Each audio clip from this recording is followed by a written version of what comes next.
बड़ी खबर, repo rate में 0.5% की कटौती यहां पर की गई है, यानी कि ईएमआई कुछ सस्ती यहां पर हो सकती है।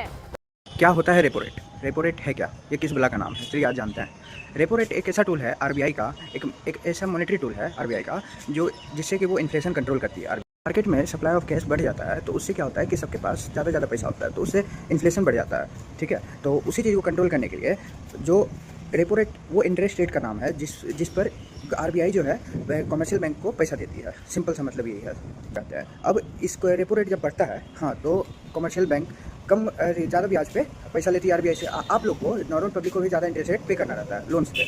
और वहीं पे जब आरबीआई रेपो रेट कम करती है तो सस्ते रेट पे आरबीआई कमर्शियल बैंक को पैसा देती है और कमर्शियल बैंक नॉर्मल पब्लिक को नॉर्मल रेट पे, सस्ते रेट पे लोन्स देती है। तो इसलिए अभी क्या हुआ कि आरबीआई जो रेपो रेट कम की है, कल का न्यूज़ है, आरबीआई रेपो रेट कम की है, तो इसका मतलब क्या हुआ कि लोन सब सस्ता होगा, लोन्स का इंटरेस्ट रेट सस्ता होगा, तो उससे अब लोन ज़्यादा लेगा। अब इससे क्या होगा कि सप्लाई ऑफ कैश बढ़ जाएगा मार्केट में, इन दी नॉर्मल मार्केट में सप्लाई ऑफ कैश बढ़ जाएगा और उससे इकोनॉमी को बूस्ट मिलेगा।